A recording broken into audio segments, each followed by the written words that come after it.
So Nisha, what small fuzzy animal do you think would be most capable of biting a man's nutsack off? Definitely koala bear. Why a koala bear? Because they look so cute and you just want to cuddle them, but they have a really, ferocious There you bite. go. That's how they get in. Done. The Wolverine is a creature endemic to North America, amongst some other places, known for its short, stocky build, powerful jaws, and tenacity.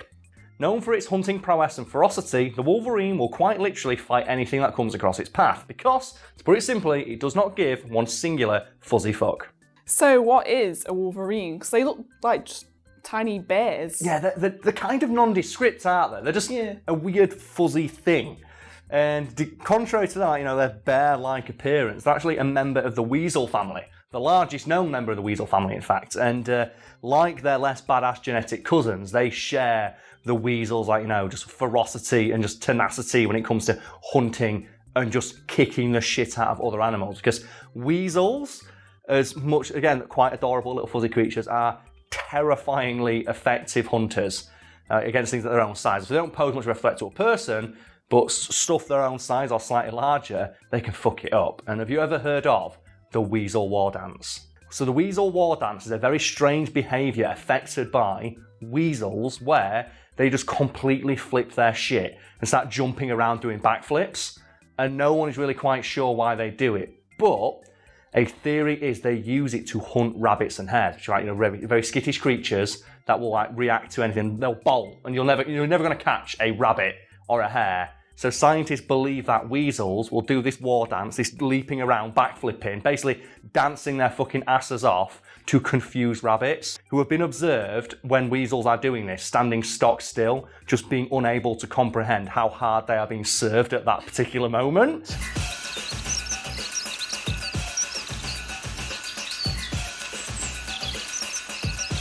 And sometimes, and this is fucking true, the rabbits will get served so hard by the weasel's sick dance moves, they will just straight up fucking die. So how does that happen? How do rabbits die from basically just watching a dance? Well, rabbits are very, very nervous creatures and they are particularly fearful of weasels, so much so that simply smelling the scent of a weasel is sometimes enough to make a rabbit have a heart attack. And what happens is, this is adorably depressing, is the rabbit, when it senses the weasel, will freeze up and then about 20 minutes later will just fall over dead. And it's believed that this weasel war dance, by throwing itself into the air and doing crazy ass backflips, it spreads its scent over a wide area. Yeah. Basically, just causing this effect to happen in rabbits.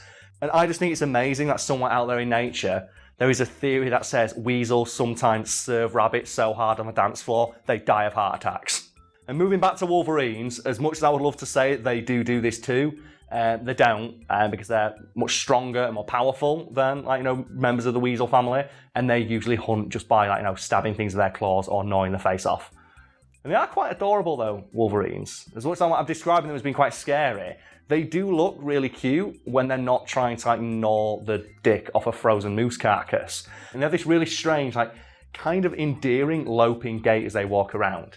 So in that vein, Nisha, what animal do you think has the best walk animation of all animals? Because I'm putting it up there that it might be the giant anteater. Because I love when anteaters walk and they have that thing where they continuously move their head from side to side with their giant bushy tail in the background, their weird long paws. It looks great. I've always just been a fan of just watching anteaters walk.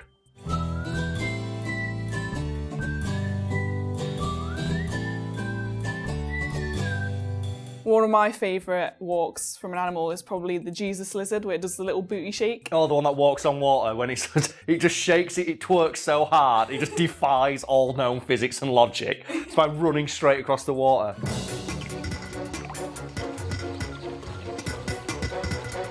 One that I really like is giraffes. Because giraffes, they look so awkward and gangly, but they are capable of running faster than almost any other animal in the Serengeti just because of how big they are. But as soon as they run, they just turn into the most hilarious creatures on the planet because they just run almost completely stiff, like doo-doo, boo-boo, boo-boo.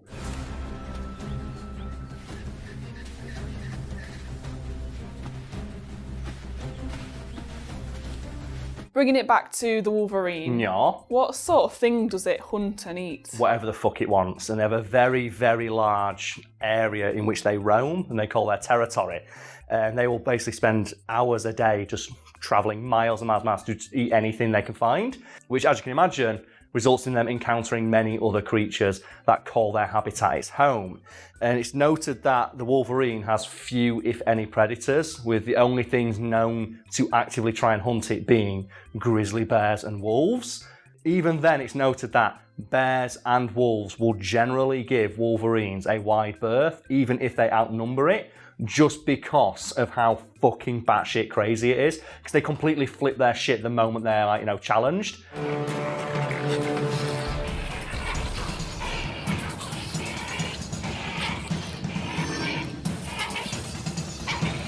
And wolves and bears know they might not be able to beat the Wolverine even in like 1-on-6 combat. So they'll generally leave them alone, and because of this there are confirmed cases and reports of Wolverines just outright stealing the kills of bears and wolves from under their nose and just walking away. Wow. And the bear's like, you know what? You do you, Mr. Wolverine. The bear has way better stats than the Wolverine in every area except for the one that just says balls. Because bears are bigger, stronger, and faster, and despite this, Wolverines will happily go steal their kill, and bears will give them a wide berth. And we should point out that in the cases where the wolves and the bears get pissed off and they square off with Wolverines, Wolverines do tend to lose, but the fact that they will step to an apex predator many times stronger and faster than themselves, I think just speaks to the density and magnitude of their tiny Wolverine balls. So they know they're going to lose, but they do it anyway, because fuck you for being a bear. Fuck you for being in my way, bear. I'm going to claw at your eye. I don't care if you eat me, as long as I get one good hit in. I'm going to go, like the Wolverine, he's like, I'm going to go down, fucking swinging. And do you know what this reminds me of? That scene in The Dark Knight Returns. Is it where Batman fights Superman? Yeah, and Batman acknowledges, like, Superman, you're going to fucking beat me. You're stronger than me. You are effectively a god. But through superior planning and just being a tenacious asshole, I've got you down to your fucking knees. And he beats the shit out of Superman. And Batman looks Superman in the eye and says, you will always remember the day that me, a lowly human, beat the fucking shit out of you. And then he dies of a heart attack. So he gets the last word. I want you to remember the one man who beat you.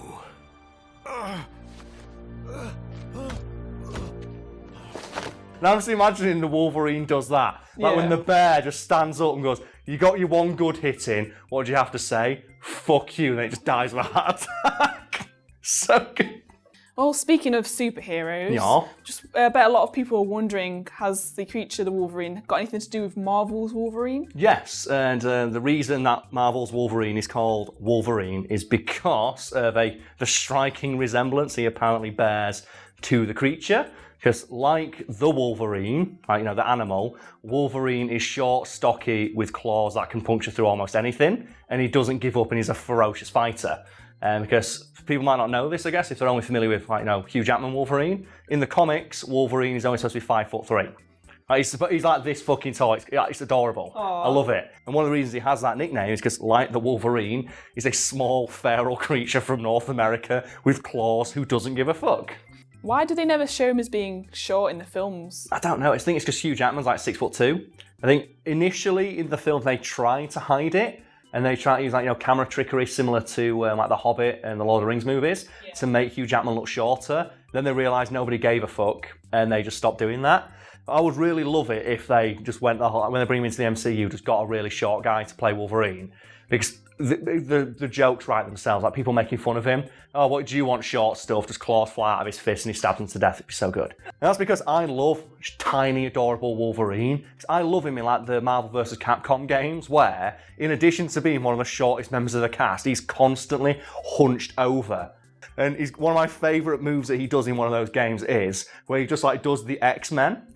Where one of his moves, he basically just goes into the air and goes, and there's a giant X of claw marks appears. And I love that because I heard a commentator once call it the back spasm, because he goes into the air and goes, and just as an X flies at him. But I would kill to have some of those moves realised in a movie and just have a tiny, short man with claws hunched up on the floor. And people are like, the fuck is this? As he just tears them to pieces with his, like, you know, his adamantium claws. Getting back to Wolverines, the animal, the creature, as noted, is known to range for many dozens of miles while hunting for prey, and due to its highly acute sense of smell, can track an animal via its farts for many miles. And once it has your scent, there's almost nothing that can stop it from getting to you, because the Wolverine will stop at nothing to find its prey once it has its scent. And it's noted that the animal will quite happily stab its way through several feet of frozen dirt to find something hiding below it, or punch apart a tree.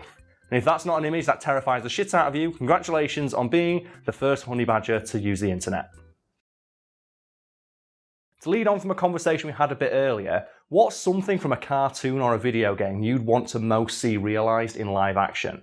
I was a big fan of watching cartoons, obviously, from Cartoon Network. Obviously, as everyone is, great channel. And I just love to see the ridiculous scenes from those shows realised, like for example in the Powerpuff Girls. Oh man, I would 100% be on board for a live action Powerpuff Girls movie. Like, just imagine seeing like a real Mojo Jojo.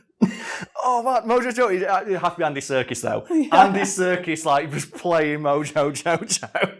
Oh, the thing is that if you're going to do live action Powerpuff Girls, there's only one thing: you have to get Christina Hendricks, like, you know, the lady who's known for being a redhead with ginormous world-destroying breasts, to play Miss Bellum. So Miss Bellum, Yeah. in it, the girl you never see from the... They need to get that joke going. And Danny DeVito has to play the mayor. I was going to say Danny DeVito as the mayor. Really short mayor. Just constantly flanked by this just ginormous set of breasts at all times. You've got is it like the devil character called Him? No, that's the one you can't realise because that would terrify the children.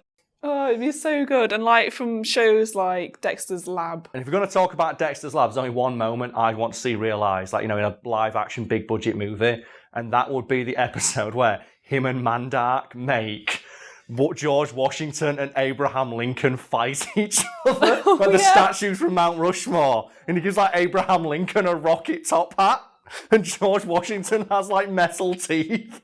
Because then it'd just be Pacific Rim, but it's George Washington fighting bloody Abraham Lincoln. That shit would be so good. Mandark was one of my favourite characters, especially that episode that was just him, and he always did everything in the same... Like, you know when he did that certain laugh, didn't he? Yeah, I can't do his laugh, but it is embedded in my brain. There was a certain episode where he did everything in that sort of rhythm. Like, his laugh was like... Isn't it like, ah ha ha, ah ha ha? Yeah, it's like, ah ha ha, ah ha ha ha. So then he'd be eating his food and he'd go, chew to chew, chew to chew to chew. That would be amazing. Oh, man. Because what I want is, mine's more video game based. I just want to see combos from video games. There's so much cool stuff that characters do in video games that they don't do in the live action. I thought like Wolverine in Ultimate Marvel, he is the closest he's ever been to a wild fucking animal. Where he's flying across the screen at 100 miles an hour. He's like, you know, propelling himself through the air while just like doing like 900 stab combos. And like recently, spoilers for anyone's not seen Endgame, but the Russos confirmed, I think maybe in a joking way, maybe seriously, that Nova is in the background of the final fight scene. The Nova Corps, for anyone who doesn't remember, it's the guys in Guardians of the Galaxy. But specifically, they pointed out that Richard Rider, who's like a Centurion of the Nova Corps, is there. And I think the lore behind that is he is as powerful as 100 Nova Corps members at once. But the only reason I want him in is because, one, he's called Richard Rider, so his name is Dick Rider, which is fucking amazing. And two, in Ultimate Marvel, which is the first time I've ever seen him, he just has the most hilarious moveset possible, because all he does, he just shouts Centurion before he does anything. It's like, Centurion Arc, Centurion Punch, Rocket Punch, and he's such an asshole, it's great. And I just want to see him do the Centurion Punch all the time to everybody in the world. And again, in the same vein, again in Ultimate Marvel, that's when they introduced Rocket Raccoon. And this is before Guardians of the Galaxy came out and anyone knew who the fuck he was. And in that game, he has the ability to just bury a large trap in the ground. It goes boing, and that's it. And he has just like a really straight, he has like a Cockney accent. He's got a British accent, and I get annoyed every time I hear the Rocket Raccoon in the live action films, and it's not that guy. Because in my head, Rocket Raccoon is that guy, and he's got rocket skates. He's like, rocket skates, rocket skates. He's got like giant fucking miniguns. I want that guy.